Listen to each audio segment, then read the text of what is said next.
Super Sunny लोकी इस episode के starting में हम देखते हैं किंगशी को। किंगशी अपने मन में कहता है कि बाप रे ये लड़की कौन है, आखिरकार ये कहाँ से आई है। पर लेकिन ये जो भी है इसका पावर लेवल मुझसे तो बहुत ज़्यादा है। इसने आते ही अपनी तलवार की एक स्ट्राइक से ही मेरे हाथ को जख्मी कर दिया है। ये बहुत ज़्यादा पावरफुल है। और फिर तभी वहाँ पे प्रिंसेस आ जाती है। प्रिंसेस उस लड़की को देख के हैरान हो जाती है। प्रिंसेस अपने मन में कहती है अरे नहीं, ये इतनी जल्दी यहाँ कैसे आ गई।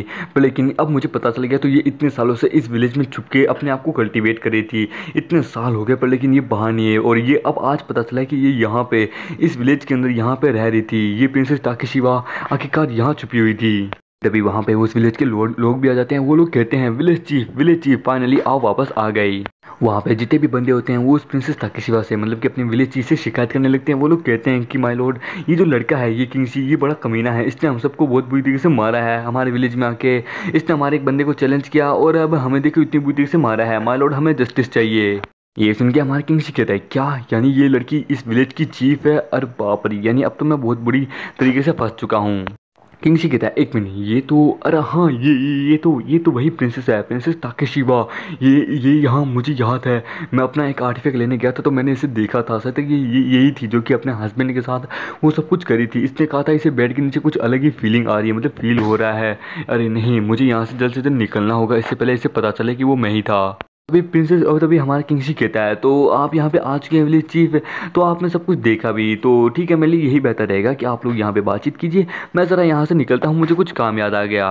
और फिर ये कि हमारा किंगशी वहाँ से एकदम फुल स्पीड में वहाँ से भागने लगता है। वो प्रिंसेस कहती है कि नहीं रुक जाओ, तुम यहाँ से इतनी आसानी से नहीं जा सकते। पर हमारा किंगशी उसकी बात नहीं सुनता और फुल स्पीड में वहाँ से भागने लगता है।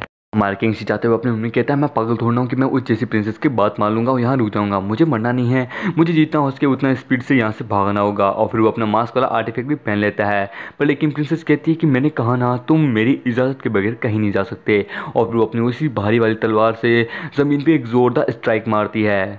हम देखते हैं वो अपनी तलवार से ज़मीन पे एक जोरदार स्ट्राइक मारती है, जिसके कारण ज़मीन में एक बहुत बड़ी स्लैश हमारी किंगशी की तरफ बढ़ रही होती है। हम देखते हैं 10-15 पत्थर उठ के हमारे किंगशी के पीठ पे जाके लगते हैं, जिसके कारण हमारे किंगशी का बैलेंस बिगड़ जाता है, वो नीचे गिरने लगता है। हमारे किंगशी सीधा मुंह के बल ज़मीन पे गिरता है। उसके मुंह पे चोट लग जाती है। वो कहती है अरे बाप रे, मेरे मुंह पे तो चोट लगी, पर शुक्र है सिर्फ सर पे लगी है, मेरे मुंह पे नहीं लगी वैसे।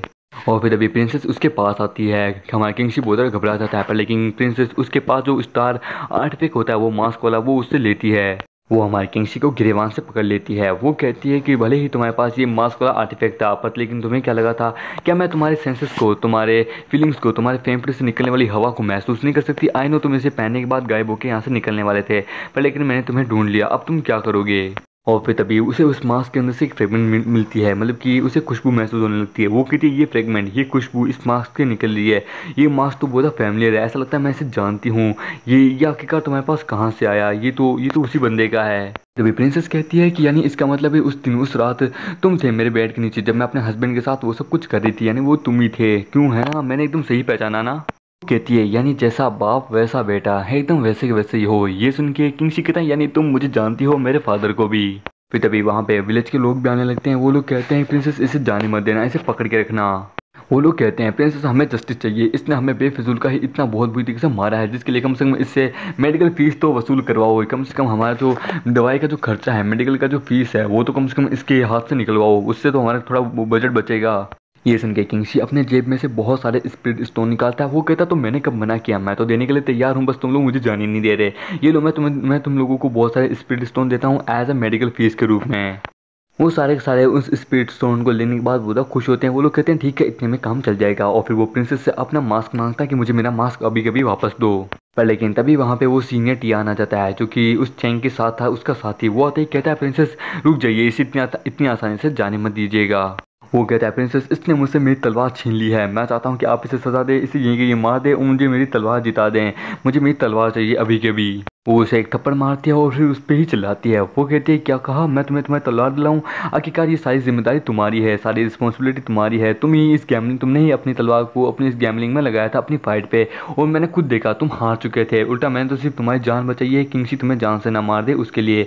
पर लेकिन इसमें सारी गलती तुम्हारी है, तुम हार गए, तुम्हारी स्किल्स बहुत बेकार है, जिसके कारण तुम अपनी खुद की गलती के कारण ही हारे हो, खुद की गलती के कारण ही तुमने अपनी तलवार गवाई है, जिसके लिए वो उस पर चिल्लाती है। वो कहती है तुम अपने आप को इस पूरे विलेज में सबसे ज़्यादा महान और एक ट्रू जीनियस मानते हो, पर लेकिन तुम्हारे से बात ऐसी है कि तुम सिर्फ हाथी की दांत की तरह हो। हाथी की दांत बाहर के कुछ और अंदर की कुछ और। तुम एकदम वैसे के वैसे हो, सिर्फ दिखाते हो कि तुम बहुत पावरफुल हो, पर तुम बहुत कमज़ोर हो। तुम्हारी स्किल्स बहुत बेकार है।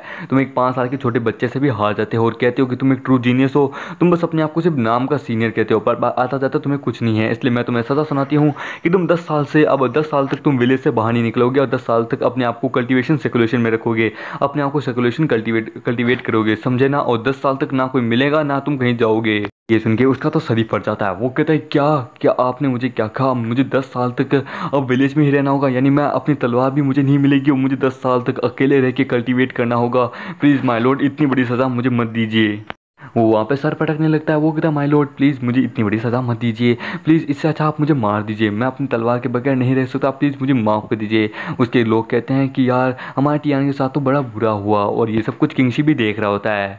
हमारे किंगशी के पास तो टियान की तलवार लग चुकी है। वो उसे चाटता है, उसे एकदम अपनी माशुका की तरह प्यार करने लगता है। वो कहता है कि फाइनली मेरी जान, मैंने तुम्हें अपना बना ही लिया, आखिरकार तो मुझे मिल ही गए, अब मैं तुम्हें कहीं नहीं जाने दूंगा, बड़ी शिद्दत से मैंने तुम्हें पाया है। फिर तभी प्रिंसेस कहती है पर लेकिन किंगशी मैं तुम्हें इतनी आसानी से इस तलवार को ले जाने नहीं दूंगी, ये तलवार हमारे विलेज की है, अभी कभी मुझे वापस दो। और इसी के साथ ये एपिसोड यहीं खत्म होता है। तो दोस्तों मिलते हैं कल से नई वीडियो में, जब तक के लिए बाय बाय।